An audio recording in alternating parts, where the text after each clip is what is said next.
कानपुर में फिल्मी स्टाइल में होता था किडनी ट्रांसप्लांट। फ्लाइट से टीम आती, हॉस्पिटल स्टाफ की छुट्टी कर देते थे। जानिए पूरा खेल। कानपुर में पुलिस ने अवैध किडनी ट्रांसप्लांट का खुलासा किया है। सिंडिकेट से जुड़े लोग गरीब जरूरतमंदों को लालच देकर किडनी बेचने के लिए तैयार करते थे। उन्हें भरोसे में लिया जाता कि एक किडनी वाले भी जिंदगी अच्छी जीते हैं। उधर अमीर मरीज से करोड़ों में सौदा करके उसे किडनी लगा देते। ट्रांसप्लांट करने वाली टीम दिल्ली से हवाई जहाज से आती और रात के अंधेरे में काम करके निकल जाती। अहम बात यह थी कि ट्रांसप्लांट करने वाले स्पेशलाइज्ड सर्जन नहीं, ऑटो टेक्नीशियन थे। मामले में किसी यूरोलॉजिस्ट का नाम नहीं आया, जबकि बिना यूरोलॉजिस्ट किडनी ट्रांसप्लांट संभव ही नहीं। यह पूरा मामला किसी फिल्म जैसा है। इसमें लालच है, ठगी है, धोखा नहीं है तो सिर्फ कोई हीरो, सबके सब विलेन है। आज संडे बिग स्टोरी में कानपुर किडनी केस का पूरा मामला जानते हैं। आहूजा हॉस्पिटल कहानी का सेंटर पॉइंट। करीब 2 साल पहले कानपुर के कल्याणपुर इलाके में आहूजा हॉस्पिटल की शुरुआत हुई। डॉक्टर प्रीति आहूजा और डॉक्टर सुरजीत सिंह आहूजा ने इसे शुरू किया। दोनों पति पत्नी और MBBS MD हैं। पहले कानपुर के अलग अलग हॉस्पिटल में मरीज देखते थे, फिर अपना अस्पताल बना लिए। शहर के बड़े और नामी डॉक्टर्स से संपर्क किए और उन्हें अपने हॉस्पिटल में बैठने को तैयार किया। कुल 27 डॉक्टर आहूजा हॉस्पिटल में बैठते थे। हॉस्पिटल में 35 बेड की व्यवस्था थी। हाईटेक ICU, NICU और ऑपरेशन थिएटर थे। कुल मिलाकर एक परफेक्ट हॉस्पिटल। डॉक्टर प्रीति इंडियन मेडिकल एसोसिएशन IMA में कानपुर की उपाध्यक्ष हैं। स्टेट बैंक ऑफ इंडिया की मेडिकल ऑफिसर हैं। डायबिटीज एसोसिएशन की सेक्रेटरी, स्पेशलिस्ट डॉक्टर की फिजिशियन फोरम की मेंबर हैं। प्रीति इतने संगठनों के पद पर है कि अगर कोई शिकायत ऊपर अधिकारी तक पहुंचा भी गई तो कार्रवाई करने से पहले 10 बार सोचेंगे। मेडिकल फील्ड में बड़े अफसरों से प्रीति हमेशा बनाकर चलती थी। दलाल शिवम ने नेटवर्क बनाया, सबको पैसे कमाने का लालच दिया। सब ठीक चल रहा था, लेकिन कुछ दिन बाद कहानी एंट्री होती है शिवम अग्रवाल की। शिवम की काला की जालौन का शिवम 15 साल की उम्र में कानपुर भाग आया था। 8वीं के बाद स्कूल नहीं गया। कानपुर में छोटे मोटे काम के लिए फिर एम्बुलेंस ड्राइवर बन गया। हॉस्पिटल और डॉक्टर से कनेक्शन बन गया। डॉक्टर प्रीति से मुलाकात हुई तो आहूजा हॉस्पिटल का ही बनकर रह गया। शिवम काला का न सिर्फ कानपुर बल्कि यूपी के अलग अलग हिस्सों में कनेक्शन बनता चला गया। उसकी मुलाकात नोएडा के डॉक्टर रोहित से हुई। रोहित किडनी ट्रांसप्लांट के खेल का पुराना खिलाड़ी था।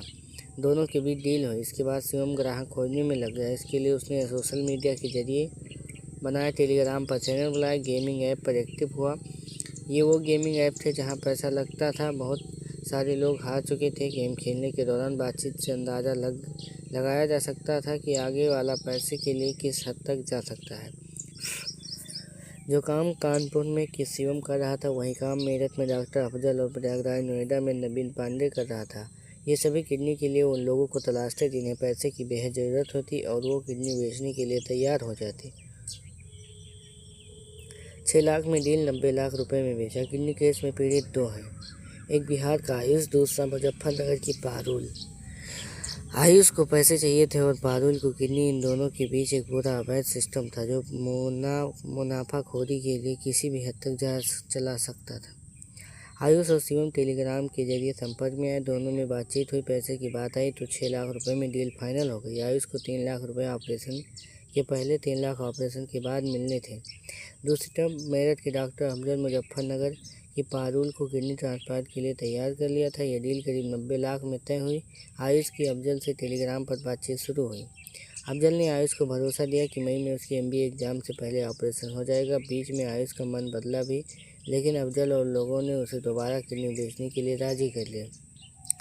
मैनेजमेंट का जिम्मा प्रीति और सुजीत ने संभाला। किडनी ट्रांसप्लांट के लिए 29 मार्च का दिन चुना गया और ये जगह हमेशा की तरह कानपुर का आहूजा हॉस्पिटल था। ये भी तय हुआ कि किडनी निकालने के बाद आयुष को मेडी लाइफ हॉस्पिटल और पारुल को प्रीति हॉस्पिटल में एडमिट कराया जाएगा। हमेशा से यही होता रहा है। प्रीति हॉस्पिटल का ओनर डॉक्टर नारायण सिंह उर्फ नंदू और मेडी लाइफ का ओनर डॉक्टर राम प्रकाश कुशवाहा और डॉक्टर राजेश कुमार पहले से ही सेट थे। इन्हें भी भर्ती के लिए एवज में 1-1 लाख रुपए ज़्यादा मिलते थे। आहूजा हॉस्पिटल एक ऑपरेशन के लिए 2,75,000 रुपये अपने पास रखता था। ऑपरेशन का मैनेजमेंट नोएडा का डॉक्टर रोहित संभालता था। वो अभी फरार है। डॉक्टर रोहित ने एक पूरी टीम बना रखी थी। जैसे ही चीज़ें फाइनल होती वो टीम तैयार कर लेता। उसकी टीम में किडनी ट्रांसप्लांट का काम दिल्ली के द्वारिका का मुदस्सर अली करता था। मुदस्सर यूरोलॉजिस्ट नहीं है जो इस काम में स्पेशलाइज्ड है, वो भी ऑटो टेक्नीशियन है। मुदस्सर की मदद के लिए गाजियाबाद में 2 अन्य ओटी टेक्नीशियन राजेश कुमार और कुलदीप सिंह राघव भी आते थे। प्लान के मुताबिक 28 मार्च को डॉक्टर अफजल मेरठ से पारुल को लेकर कानपुर पहुंच गया। दूसरी तरफ आयुष को भी हॉस्पिटल में एडमिट करवा दिया गया। 29 मार्च के लिए डॉक्टर रोहित ने मुदस्सर अली, राजेश और कुलदीप के लिए फ्लाइट की टिकट बुक करवा दी। पूरी टीम हमेशा रात को ही दिल्ली से निकलती थी। एयरपोर्ट से लाने और छोड़ने की जिम्मेदारी सैफी परवेज की रहती थी। ये मेरठ वाले अफजल के साथ ही रहता था। जब टीम आती तो कुछ और डॉक्टर के साथ मिलकर सबको रिसीव करता था। जिस दिन ऑपरेशन उस दिन कर्मचारियों की छुट्टी थी। आहूजा हॉस्पिटल में 29 मार्च को ऑपरेशन होना था। उसके 3 दिन पहले से ही मरीजों की संख्या कम होने लगी थी। डॉक्टर प्रीति और डॉक्टर सुजीत तय कर लेते थे कि जिस दिन किडनी ट्रांसप्लांट होगा उस दिन कोई सीरियस पेशेंट हॉस्पिटल में न रहे। हॉस्पिटल के आधे से ज़्यादा स्टाफ की छुट्टी कर दी जाती। किडनी ट्रांसप्लांट का काम सुबह 3 से 4 बजे के बीच होता था। उस वक्त हॉस्पिटल में के इक्का दुक्का मरीज और उनके परिजन सो रहे होते। जांच वगैरह का कोई डर नहीं। 29 मार्च की रात ऑपरेशन हुआ। नोएडा दिल्ली से जो टीम आई थी वो फ्लाइट से वापस चली गई। पारुल को 30 मार्च की सुबह प्रीति हॉस्पिटल में और आयुष को मेडीलाइफ हॉस्पिटल में शिफ्ट कर दिया गया। यहीं दोनों का इलाज शुरू हुआ। इसी दिन पुलिस को अवैध किडनी ट्रांसप्लांट केस के बारे में कुछ इनपुट मिले। इंटेलिजेंस इनपुट से भी पुष्टि हुई। इसके बाद डीसीपी वेस्ट, क्राइम ब्रांच और एसओजी 3 ने एक साथ आहूजा हॉस्पिटल, प्रीति हॉस्पिटल और मेडीलाइफ हॉस्पिटल पर छापा मारा। यहीं से पूरी कहानी खुल गई। साउथ अफ्रीका तक फैला है किडनी सिंडिकेट। शुरुआत में लगा कि यह सिर्फ एक मामला है, लेकिन जैसे जैसे जांच बढ़ी एक बड़ा सिंडिकेट सामने आया। पुलिस ने डॉक्टर प्रीति आहूजा, डॉक्टर सुजीत आहूजा, प्रीति हॉस्पिटल के मालिक नारायण सिंह, मेडीलाइफ हॉस्पिटल के राम प्रकाश मौर्य और राजेश कुमार और एम्बुलेंस ड्राइवर शिवम अग्रवाल को गिरफ्तार कर लिया। गिरफ्तारी के बाद पूछताछ हुई तो कई राज खुले। शिवम अग्रवाल और शिवम काला के फ़ोन से कई वीडियो मिले। एक वीडियो में मेरठ का डॉक्टर अफजल 500 नोट की गड्डियों को लेकर लेटा हुआ था। ये 15 लाख रुपए थे। एक दूसरे वीडियो में शिवम अग्रवाल, जो सिर्फ 8वीं तक पढ़ा है, अफ्रीकी लड़की रेबिका की जांच करता दिख रहा है। इससे पता चलता है कि ये सिंडिकेट देश ही नहीं बल्कि साउथ अफ्रीका तक फैला है। पता चला कि रेबिका से किडनी ट्रांसप्लांट के नाम पर 2 करोड़ रुपए लिए गए थे। अभी तक कोई सर्जन नहीं पकड़ा गया। पूरे केस में सबसे बड़ा पॉइंट यह है कि अब हुई गिरफ्तारी में कोई भी यूरोलॉजिस्ट यानी किडनी का डॉक्टर नहीं है।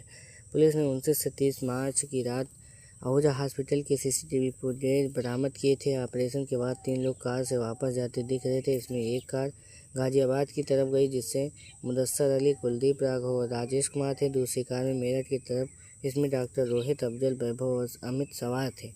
तीसरी कार इस मामले में गुत्थी बन गई क्योंकि वह लखनऊ की तरफ गई थी। बताया जा रहा है कि इस कार में एक सर्जन और प्राइवेट हॉस्पिटल के 2 डॉक्टर थे। ये तीनों ऑपरेशन थिएटर के सीसीटीवी कैमरे में भी थे।